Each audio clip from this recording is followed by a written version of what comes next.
The pandemic has caused a surge in demand for the services we access from our homes in Canada: internet, entertainment, TV, and streaming. And all that demand is pushing internet prices higher.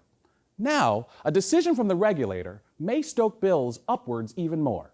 Here's how.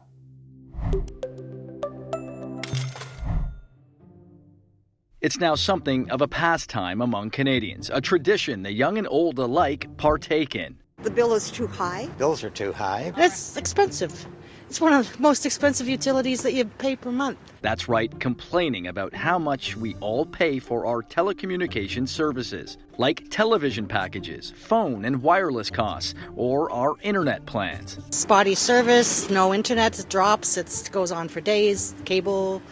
Yeah, and there doesn't seem to be any kind of real resolution. Gripes about internet specifically have grown amid the pandemic. It could be overuse in our house. We've tried different solutions, but still it's a little inconsistent from time to time.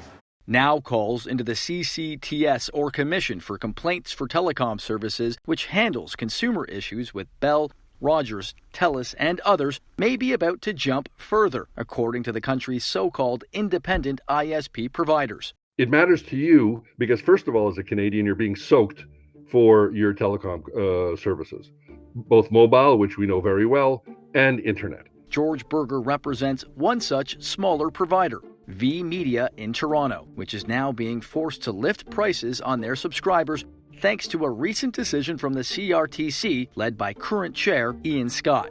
The decision to restore higher costs that smaller players pay to big telecom to piggyback on their networks and offer an alternative to consumers. And there are lots of providers like V Media across the country now affected by the May 27th decision, forced to raise prices, effectively lifting the average cost to connect online for all Canadians, Berger says. In the end, we have no choice but to increase our rates. And that's going to impact our subscribers, but it's also going to impact the market because the higher our rates are, the higher the benchmark is against which the large companies price themselves. Telecom services is major business, more than $50 billion annually in this country, much of that concentrated among a handful of big players like Rogers and Bell, Shaw Communications, and Cogeco. The big telcos have hailed the regulator's decision, saying it will allow them to continue spending on network expansions, including in vaunted next-gen systems like 5G. We're pleased the CRTC has recognized the critical role that network builders play in connecting Canadians everywhere, Bell said in a statement on May 27th. It's a positive decision that enables the major infrastructure investments Canada needs, including Bell's accelerated capital plan. The decision means those players could reap an estimated windfall of nearly $500 million.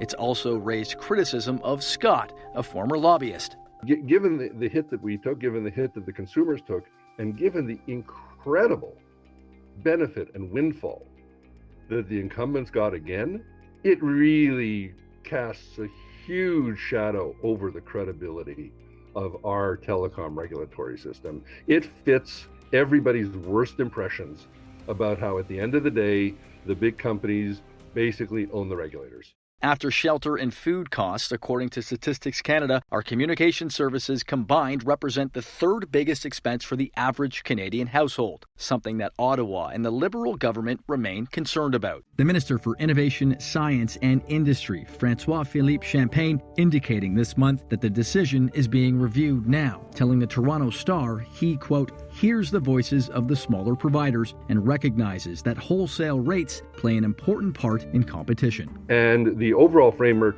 has to, at some point, be completely reassessed because, in the end, consumers are going to pay increasing higher prices. Look, right now, telecom services are the third highest expenditure for Canadian households after food and shelter.